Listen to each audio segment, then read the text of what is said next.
running a little late, but we're gonna pull the rear differential out of the super truck and take it to AOS and have them go through and straighten it. Make sure, I think it's bent a little bit on the left side. And at the same time, last time I ran it, I lost a gear in the rear, lost a bunch of fluid out of my rear differential, so we're going to gear out of the 9-inch and double check all that. I think I broke a pinion is what I think, but we'll see what happens here shortly, I guess.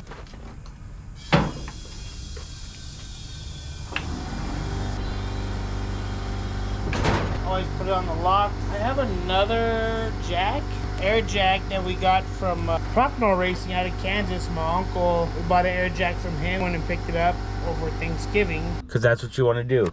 You want to go pick up a car that's never been tested on a freeway with 2 little girls and drive across country. Yeah, we're gonna die. You never tested it.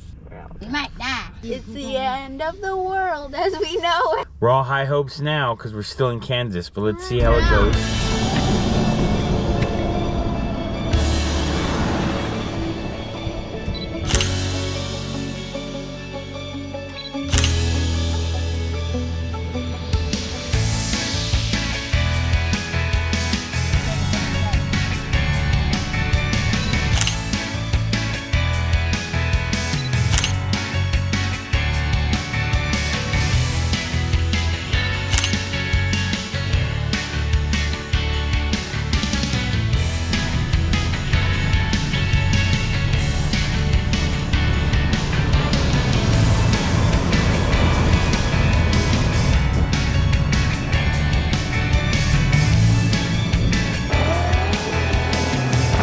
I'm not sure, I might have to build a different way of putting it on the front bumper of this race truck because the nose cone goes so low, the nose piece. So we'll just have to jack that up and we'll go from there and put it up on engine stand.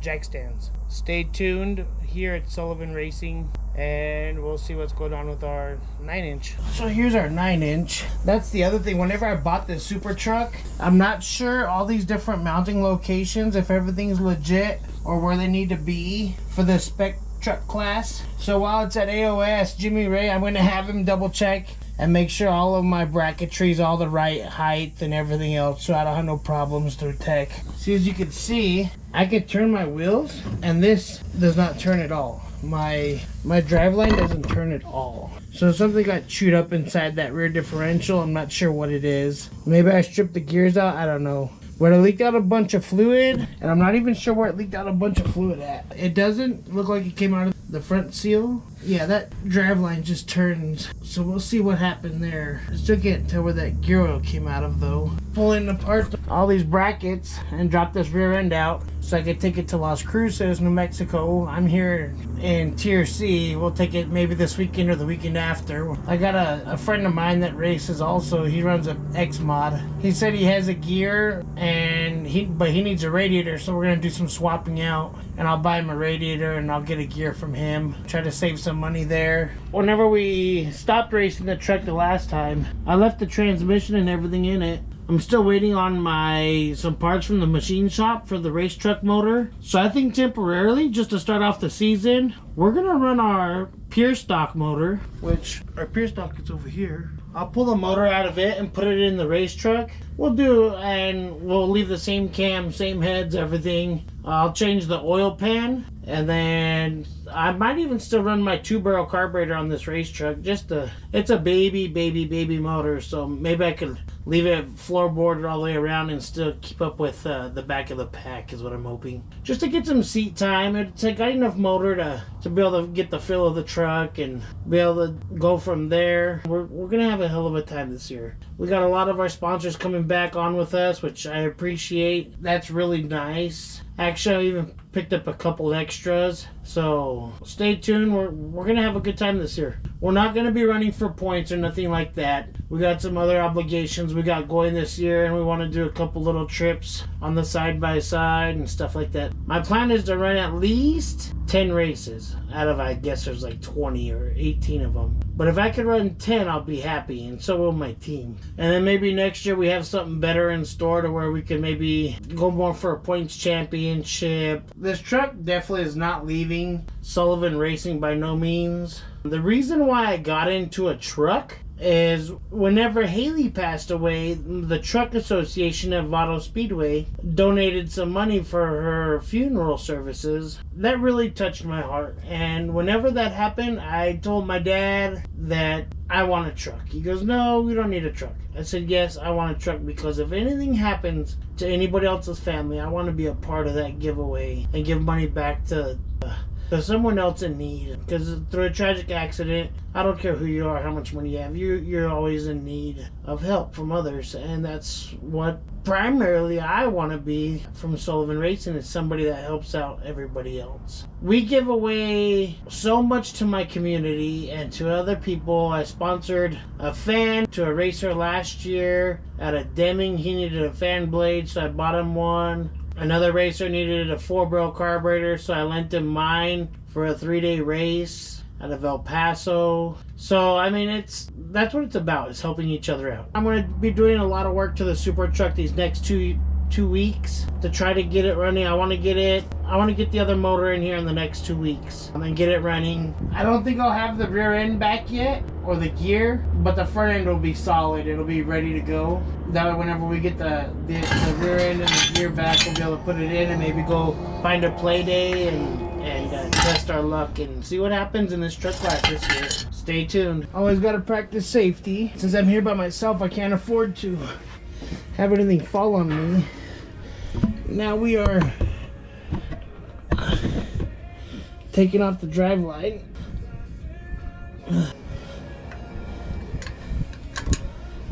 And with something breaking in the gear, that's why I know that the left rear axle was a little bit hard to go in, but it wasn't too bad. But I know it was bent. The tube, not the axle itself, but the tube. And I don't know if that had anything to do with the gear or whatever happened on the inside of this strip out. So that's why we're gonna have the axle tube checked and straightened, because I know it's gonna be a little bit, not really bad, but I don't know how bad is too bad. But I don't want to tear up another gear, third member gear, because the axle.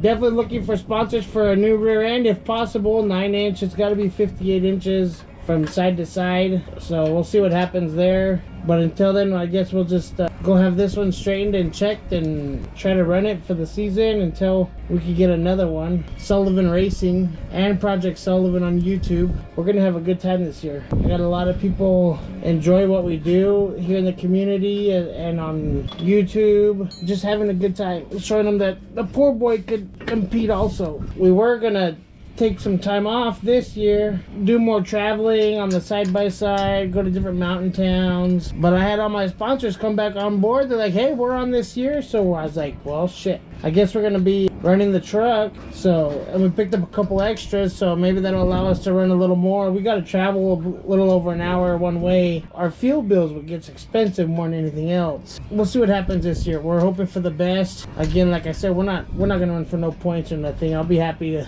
even get a couple of heat race wins maybe. And I think this baby motor, my pure stock, could do that at minimum, as long as we got a good truck to handle any kind of track for the heat races. And then we'll just hold on and do our best for the main events, because that's whenever the guys with the big motors come out. They pretty much dominate. They have the same 3 winners almost every night throughout the year, the same 4. But a lot of good drivers, and I see all the drivers spinning their tires on the track and burning through tires, and I don't want to do that. So I think I'm going to go out there with a littler motor and just use all of it as much as possible and not burn any tires too bad. Last year the trucks ran at the end of the night. They were the last race. I don't understand why, because the modifieds and the sprint cars and all them have better suspension to handle that track at the end of the night better than all the other classes. We'll see what happens this year. Maybe they'll put us in the middle of the night, second or third out. I'd be okay with also. The truck class has a problem with spinning out. I think that's because everybody's got too damn big a motor, is what I'm going to guess, and too much gear. And so they have a lot of spin outs. The rear ends are real light.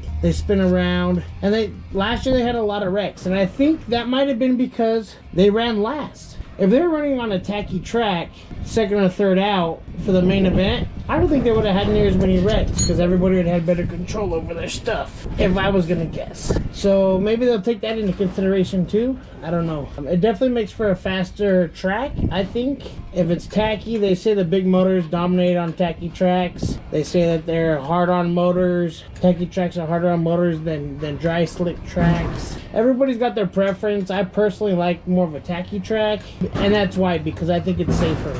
You don't have as many wrecks. Everybody's got better control over their vehicles. That's what I'm gonna say. I know, like in our pure stock, we had a littler motor than quite a few people. Actually, almost probably more than half the field, and we ran on a tacky track every night. And then we had a few races that were green to checkered. So we'll see what happens. Definitely didn't put a whole lot of strain on my motor at 6,200 RPMs, but in this truck class we could turn 7 grand. That's not my plan. I don't want to do that. I don't have the money to keep replacing motors or whatever at 7,000 RPM, so I'm going to shoot for like 6,600 and see if we could keep it together, is what I hope. That's a little inside of what I think's going on and what I think should happen with this truck class. I know it doesn't really matter. I'll put some tape on that. That's a little dry, not too bad. Actually, this driveline is, I think, originally Jason Joslin's driveline from a long time ago. It says a number 74 on it. Or might have even been the last previous driver of this truck. I don't remember what number he was. We'll see what happens. This thing is just so hard to turn. There's definitely got chewed up in there somewhere. Anytime I ever put a bolt on a race car, I always put the locking neoprene nut. That way they don't back off. They're only good for one-time use, or maybe at most twice use, but at least I know it'll be safe and it won't come off on the track, is my plan. I've been doing that for quite a few years now and I haven't had any problems. And whenever you do bolt check before the races and stuff, everything's always tight. I've never had a problem with nothing being loose. So it's kind of my own little preventative maintenance that I do. Back again. Now on this other side. Get rid of this. Looks like I'm running a race barn number 11 chassis out of Las Cruces. Looks like my phone's ringing. It's probably, I'm gonna guess it's Mark. He usually likes to call about 9:30, 10 o'clock.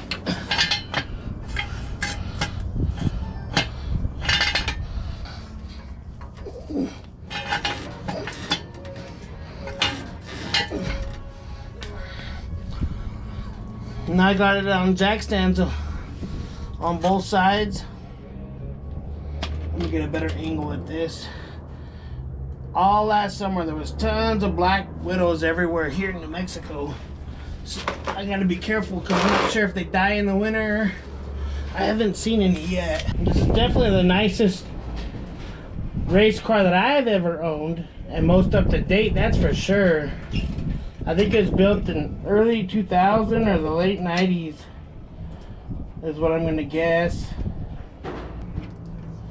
Looks like this bolt's too long. I'm gonna have to put a smaller bolt on this one. That's for sure. I'm not sure who's calling, but I'm gonna have to answer that. Didn't call me twice in a row. Mark called me and then Grandpa called me. Back at it.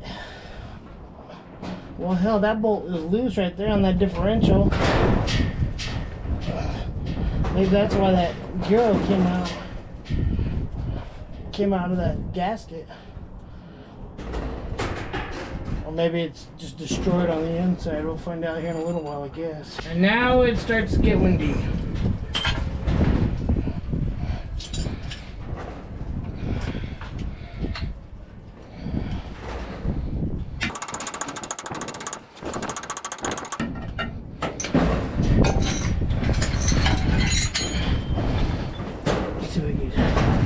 Take these brake lights off right here. Gogo's in school till noon. Uncle Gilbert's editing videos while he's with his little baby girl, and Marco's at work. So I'm here by myself, which is fine because I need to do it myself anyway. It gives me some free time to think about what's going on.